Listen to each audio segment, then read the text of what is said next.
For years, I thought the next breakthrough was going to finally fix me. One more retreat, one more book, one more course, one more realization about my childhood, one more thing I needed to heal. But eventually, I realized something that was hard for me to admit. Healing had stopped helping me move forward and had started becoming the reason I wasn't moving forward. That's what I want to talk about today because I'm not telling you healing is bad.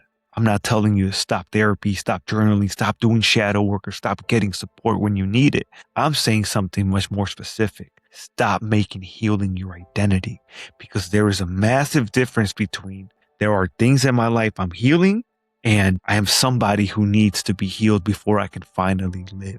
The second one can become a trap. And I know because I lived inside it. For 5 years of my life, bro, I was deep in this. Treats, courses, coaching, books, plant medicine, inner work, shadow work, trying to understand every single pattern, trying to figure out where everything came from. And a lot of it genuinely helped me. I'm not going to sit here and pretend it didn't. There were things inside of me that I needed to confront. There was pain that I had buried. There were beliefs I had unconsciously built my entire identity around. Fear of failure, feeling like I wasn't enough, feeling like I was a loser, feeling like I constantly needed to prove myself. That work mattered. But somewhere along the journey, something changed. Healing went from being something I was doing to something I thought I was. I became the person who was always working on himself, always uncovering something, always processing something, always preparing for the next version of himself, but not actually building enough. And that's where this gets dangerous. Because if you're always looking for the next thing that needs to be healed, guess what? You're going to keep finding something wrong, another pattern, another trigger, another wound, another reason you're not ready yet. And eventually, you unconsciously create this belief. Once I finally fix all of this, then I'll go. Then I'll build the business. Then I'll post consistently. Then I'll take the risk.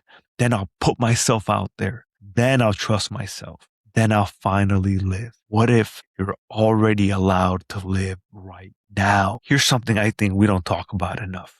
Healing can give you certainty. Healing doesn't. Healing says, let me go back and understand why I am the way that I am. There's structure there. You can journal about it. You can analyze it. You can read about it. You can connect dots. And sometimes that feels productive, but building your future, that's uncertain. You can launch something and nobody buys. You can post something and nobody watches. You can start a business and fail. You can tell somebody what you really want and they can reject you. You can go all in on the dream and realize it's harder than you thought. So sometimes healing becomes safer than living.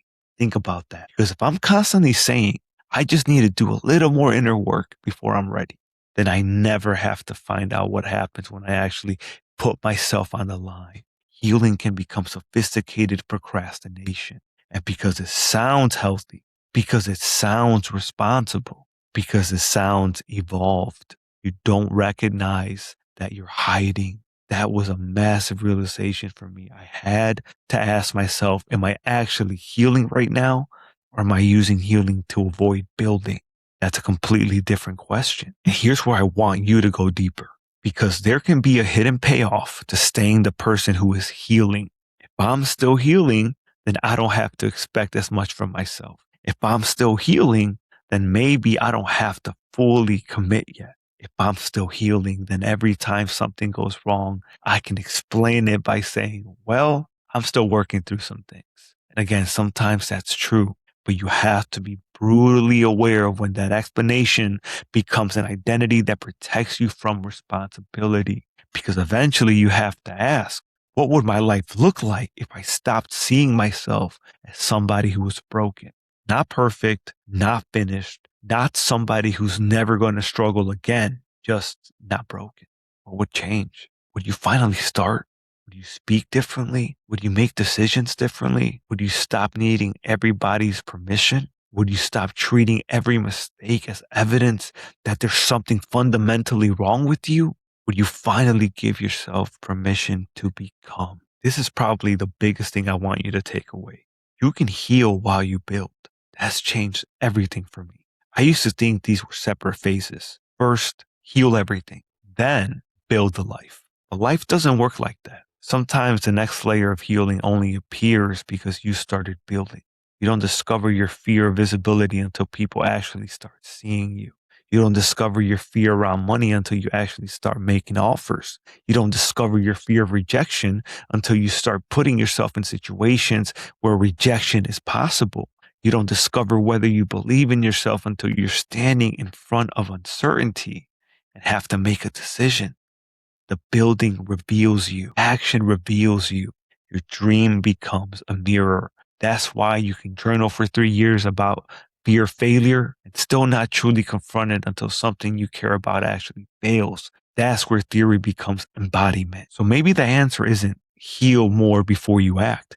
Maybe sometimes the answer is act and let the action show you what still needs your attention. That's a completely different relationship with personal growth. Here's a practical shift. Every time something happens, you procrastinate, you get triggered, you feel afraid, you make a mistake, you fall back into an old pattern. Stop immediately asking what's wrong with me because that question assumes something is wrong with you. Instead, ask what's happening inside of me right now. Big difference. One creates identity, the other creates awareness. What's wrong with me makes you think I'm broken. Something needs fixing.